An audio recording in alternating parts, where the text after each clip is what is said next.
7h52, l'heure de Carlier Libre, et vous m'avez dit, Laurie, que ce matin, Guy allait nous offrir une chronique prestigieuse. Eh bien oui, puisque Guy m'a confié qu'il allait nous raconter son dîner inoubliable d'hier soir. Il s'agit évidemment de ce banquet versaillais en l'honneur du roi Charles III. Alors Guy, on a hâte de vous entendre entre mets délicieux, service en porcelaine, invité de marque, cadre majestueux du château de Versailles. Ce matin, Guy, vous allez nous faire rêver. Bonjour. Bonjour Guy. Oui, bonjour Laurie, bonjour Patrick, bonjour à tous. Écoutez, je suis un peu gêné, car je me suis aperçu qu'il y avait un quiproquo. Je vous ai effectivement envoyé, Laurie, un message pour vous dire que j'allais parler de mon dîner mémorable d'hier soir à la maison, mais en fait j'évoquais mon dîner où nous recevions mes beaux-parents. Alors je suis désolé de décevoir les auditeurs, ça se passait pas au château de Versailles mais dans mon pavillon d'Argenteuil, et à la place de la porcelaine de Sèvres, on avait sorti de Villeroy et Boch offert à mon mariage. C'est vrai, Laurie, que mon message pouvait porter à confusion. Quand je vous ai écrit La vieille était là, je parlais pas de Camilla mais de ma belle-mère qui a procédé à un point médical assez exhaustif. J'ai le plaisir de vous annoncer que ses vertiges ont disparu et qu'elle n'a plus non plus sa douleur au genou, mais j'ai peur que ce soit un peu léger comme thème de chronique. Alors, pour ne pas décevoir les auditeurs, je me suis plongé ce matin dans les dépêches racontant le dîner en l'honneur du roi Charles au château de Versailles, et je vais vous faire donc un petit rappel détaillé et authentique de la visite du roi qui est arrivé hier à 14h à Orly, après un vol, nous dit-on, au cours duquel l'avion a traversé une zone de turbulence, et le roi s'est rendu aussitôt à l'Arc de Triomphe où il avait rendez-vous à 14h45 pour un dépôt de gerbes. Donc en l'occurrence, il a directement déposé le plateau repas Air France.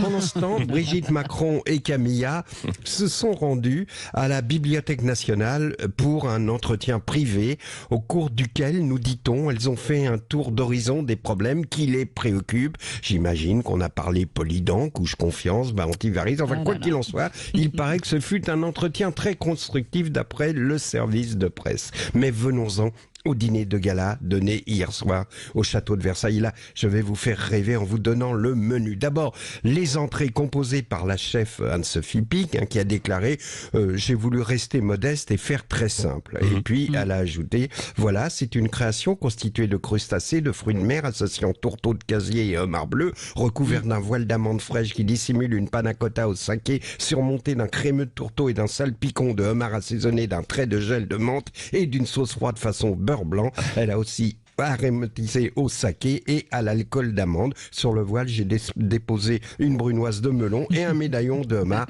Effectivement, elle a fait très simple. Mais cette entrée a provoqué un drame.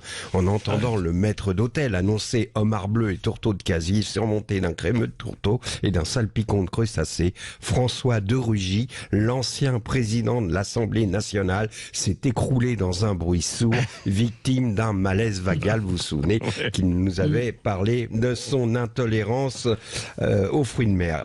Ayons, pendant nous y sommes, une pensée pour Gérard Larcher, qui, sur le plan alimentaire, traverse une période particulièrement pénible, car depuis son anniversaire, il y a quelques jours, sa fonction lui impose un enchaînement de repas pentagruéliques. On se moque de lui, mais finalement, c'est un homme qui est l'objet de sa fonction, si vous voulez. Il est victime de sa fonction. Il y a chez cet homme une forme d'héroïsme. C'est comme s'il disait « J'offre mon corps à la France, mon pays, ma douce patrie ». Eh bien lui, Gérard Larcher, il offre son côlon à la France, et d'ailleurs autour de son domicile ce matin, et notamment de ses toilettes, on a installé un cordon sanitaire avec des panneaux zone sinistrée.